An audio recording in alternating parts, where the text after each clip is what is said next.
राम राम मंडळींनो, पाऊस लय आहे पण बाप्पालाच आणायचं आहे. स्वागत आहे तुमचं आपल्या कोकणातल्या ब्लॉग सिरीज मध्ये. चला लवकर, बाप्पाला आणायचं आहे. सकाळी टापटीप होऊन निघालो बाप्पाला आणायला. आज बाप्पाचा आगमन सोहळा आहे ना, वाजत गाजत बाप्पाला घरी आणला. त्यात आमचे खालूवाले तर नुसते पेटलेले. आईने बाप्पाची आरती केली आणि बाप्पाला आणलं आम्ही घरात आणि केलं बकरात विराजमान. आपल्यालाच हसायला पाहिजे बघितल्याबरोबर.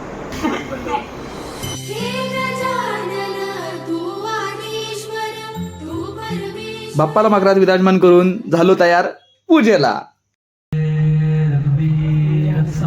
पूजा करून आरती केली आणि तेवढ्यात झाली पावसाची सुरुवात. आता कोकणातला पाऊस कसा आता पडतोय काय, छत्री नाही, छत्रा घेऊन यायला लागतं. दादा बघा अख्खी गावकी बसवली छत्री घेऊन आलाय. आता लागली सगळ्यांना भूक. बाप्पाला भंडारा ओवाळून 21 मोदकांचा नैवेद्य दाखवून बाप्पा म्हणाले खा रे. मग त्यांची आज्ञा म्हणून एक एक मोदक दिवस रात्र खात होतो. आज एकाच दिवशी 4 बाऱ्या होत्या, पण जल्ला मला पहिल्याच बारीला माईक स्टँड विसरलो. आपण सेवा मात्र जोरात करून मातीकडची बारी रंगून गेलो दुसऱ्या बारीला. पण दुसऱ्या बारीला बघते तर काय, ही सगळी नाचतायत घरातली.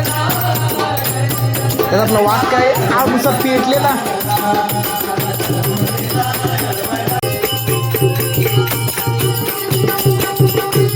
दोन बाऱ्या करून दमलो, पण अजून 2 बाऱ्या होत्या त्या पण रंगवायच्या होत्या. मग आमचा बाबे काय ऐकतोय काय, आण पाव आण भाजी, आण पाव आण. ती बारी करून गेलो दुसऱ्या बारीला. आता ही बारी तर काय आपल्या दोस्तारकडेच होती. मग गेलो मावशीकडे शेवटच्या बारीला. घरी येईपर्यंत एक वाजला. बाप्पाच्या चरणी सेवा समर्पित केली. तर भेटूयात पुढच्या व्हिडिओ मध्ये.